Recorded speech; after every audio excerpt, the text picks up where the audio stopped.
రాష్ట్రంలో ఎండ తీవ్రత పెరిగింది. ఏప్రిల్లోనే మే నెల తరహాలో ఉష్ణోగ్రతలు నమోదవుతున్నాయి.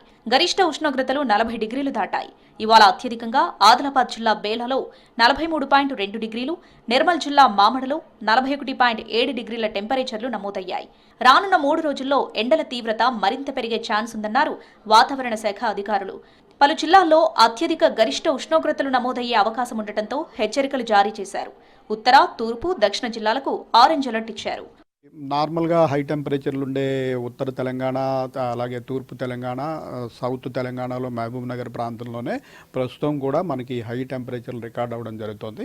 రాష్ట్రంలో హయ్యెస్ట్ టెంపరేచర్ వచ్చి మనకి నిజామాబాద్ జిల్లాలో 40.8 డిగ్రీలు, మహబూబ్ నగర్ ప్రాంతంలో 40.5 డిగ్రీలు, అట్లాగే మనకి తూర్పు తెలంగాణలో 39.5 డిగ్రీలు పైబడి మన సిటీలో కూడా 39.4 డిగ్రీలు మన సిటీ అబ్జర్వేటరీలోనూ రికార్డ్ అవ్వడం జరిగింది.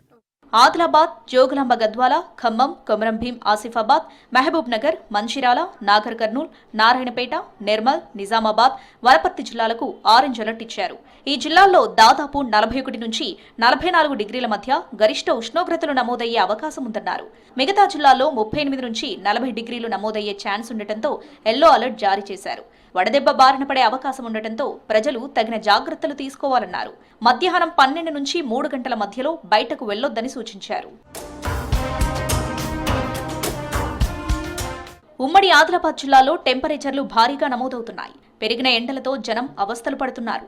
అత్యధికంగా బేలాలో 43.2 డిగ్రీల ఉష్ణోగ్రత నమోదైంది. మరో 5 రోజుల్లో మరింత పెరిగే ఛాన్స్ ఉందని ప్రకటించారు అధికారులు. పెరిగిన ఉష్ణోగ్రతలతో వడగాలులు వీచే ఛాన్స్ ఉందని, అవసరమైతే తప్ప ఎవరూ బయటకు రావద్దని హెచ్చరించారు. అటు మంచిర్యాల జిల్లాలో కోల్డ్ బెల్ట్ ప్రాంతం నిప్పుల కొలిమిలా మారింది. రోజురోజుకు ఉష్ణోగ్రతలు పెరుగుతున్నాయి. ఇప్పటికే మంచిర్యాల, పెద్దపల్లి జిల్లాలకు ఆరెంజ్ అలర్ట్ జారీ చేసింది ఐఎండీ. ఉమ్మడి వరంగల్ జిల్లాలోనూ ఎండల తీవ్రత పెరిగింది. ఉష్ణోగ్రతల పెరుగుదలకు వడగాల్పులు తోడవడంతో జనం ఇబ్బందులు పడుతున్నారు. అటు కరీంనగర్ జిల్లాలో రికార్డు స్థాయిలో ఉష్ణోగ్రతలు పెరగడంతో జనం తీవ్ర అవస్థలు పడుతున్నారు. ముఖ్యంగా ఎండల ప్రభావం కులవృత్తులపై పడింది. ఓవైపు సూర్యుడు నిప్పులు చిమ్ముతుంటే మరోవైపు నిప్పుల కొలిమి దగ్గర పనులు చేస్తున్నారు వృత్తిదారులు. ఎండలతో మధ్యాహ్నం జనం బయటకు రాలేకపోతున్నారు. దీంతో రోడ్లన్నీ నిర్మానుష్యంగా మారుతున్నాయి. వడగాలులకు అనారోగ్యం బారిన పడకుండా జాగ్రత్తలు తీసుకోవాలని సూచించారు నిపుణులు.